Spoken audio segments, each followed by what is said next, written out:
Hello everyone, কি অবস্থা সবার? বাংলাদেশ সেমিফাইনালে যাবে কি যাবে না? এশিয়া কাপের দুইটি ম্যাচ উইন করার পরেও নেট রান রেট নিয়ে ভাবতে হচ্ছে। কারণ বাংলাদেশ যে গ্রুপে পড়েছে সেই গ্রুপে বাকি দুই দল এখনো তারাও টিকে আছে এবং শ্রীলঙ্কা আফগানিস্তান ম্যাচের দিকে, তাদের ম্যাচের সমীকরণের দিকে বাংলাদেশকে তাকিয়ে থাকতে হচ্ছে। একটা একটা ইকুয়েশনের একটা ব্যাপার রয়েছে, সেটা আমরা সবাই জানি এবং সকলেই এটা নিয়ে সবার মনে এই চিন্তাটা যে বাংলাদেশ, শ্রীলঙ্কা এবং আফগানিস্তানের তিন দলের মধ্যে যে কোনো দুইটি দল পরের রাউন্ডে যাবে এবং সেখানে একটা রান রেটের একটা খেলা রয়েছে এবং সকলের চিন্তা ভাবনা রয়েছে যে বাংলাদেশ কিভাবে যাবে, সেরকম সকলেই ছক এঁকেছে। এখন পর্যন্ত আমরা অনেক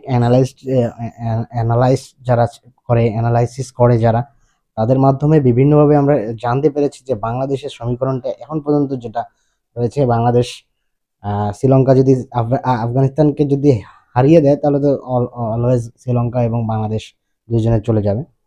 এদিকে আবার শ্রীলঙ্কা যদি হারে, শ্রীলঙ্কাকে কত রানের ব্যবধানে হারাতে হবে, তাহলে শ্রীলঙ্কা তাহলে বাদ পড়বে। মিনিমাম শ্রীলঙ্কাকে যদি হারাতে হয় যে ফার্স্ট ব্যাটিং করছে আফগানিস্তান, পরে শ্রীলঙ্কা ব্যাটিং করবে, তাহলে দেখা যাবে যে এই ব্যবধানটা মিনিমাম 60 থেকে 70 রানের ভিতরে, এত রানের ব্যবধানে হারাতে হবে। এবং পরবর্তীতে যদি আফগানিস্তান চেস করে, সেটাও দেখা যাবে যে 11 ওভার থেকে 12 ওভার একটা, আহ, এর মধ্যে দেখা যাবে যে আফগানিস্তানকে চেস করতে হবে। এরকম একটা ইকুয়েশনে দাঁড়িয়ে রয়েছে এখন বর্তমানের আহ, এশিয়া কাপের সেমিফাইনালের যে ভাগ্যটা, সেটা এই ইকুয়েশনটার উপরে দাঁড়িয়ে রয়েছে।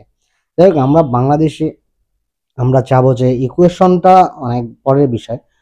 বাংলাদেশ যেন সরাসরি যায় এবং শ্রীলঙ্কা জয়লাভ করে আফগানিস্তানের সাথে, এবং আফগানিস্তান যদি জয়লাভ করে সেটাও বিশাল ব্যবধানে জিততে হবে, কিন্তু অল্প ব্যবধান করলে কিন্তু দুইজনে চলে যাবে, তখন বাংলাদেশের কোনো সুযোগ থাকবে না। সো এই দিক থেকে আমরা চাবো যে শ্রীলঙ্কা ম্যাচটা উইন করুক এবং একদিনের জন্য আমরা শ্রীলঙ্কাকে সাপোর্ট করি সকলে।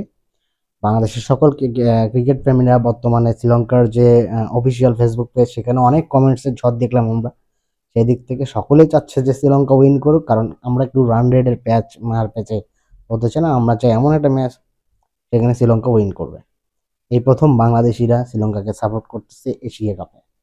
দেখা যাক আগামী শ্রীলঙ্কা আফগানিস্তানের ম্যাচে কে জেতে এবং কে জয়লাভ করার পর কোন দুই টিম সেমিফাইনালে যায়, সেটা দেখার অপেক্ষা রইলাম। লিটন দাসের সহ লিটন দাস সহ বাংলাদেশের সকল খেলোয়াড়দের শুভকামনা রইল। সকলে ভালো খেলেছে, আসলে বাংলাদেশের দর্শকদের মন জয় করেছে। যদিও বা এই লাস্ট ম্যাচটাতে অনেক ভুল ত্রুটি বা অনেক ইকুয়েশন, এটা যদি বিশ্লেষণ করা যায় তাহলে অনেক কিছু করা যাবে। সো আমি ওদিকে যাচ্ছি না। এখন বাংলাদেশের সামনে যে সমীকরণ রয়েছে এবং শ্রীলঙ্কা আফগানিস্তানের ম্যাচের জন্য আমরা প্রস্তুত হই যে এই ম্যাচে ফলাফলটা কি আসে, এইটা দেখার অপেক্ষায় রইলাম। সকলে ভালো থাকবেন। যারা ফেসবুকে দেখছেন তারা অবশ্যই কমেন্টস করে আপনার মতামত জানাবেন, এবং যারা ইউটিউবে দেখছেন তারা যদি সাবস্ক্রাইব করেন অনেকটা খুশি হব। ধন্যবাদ সকলকে।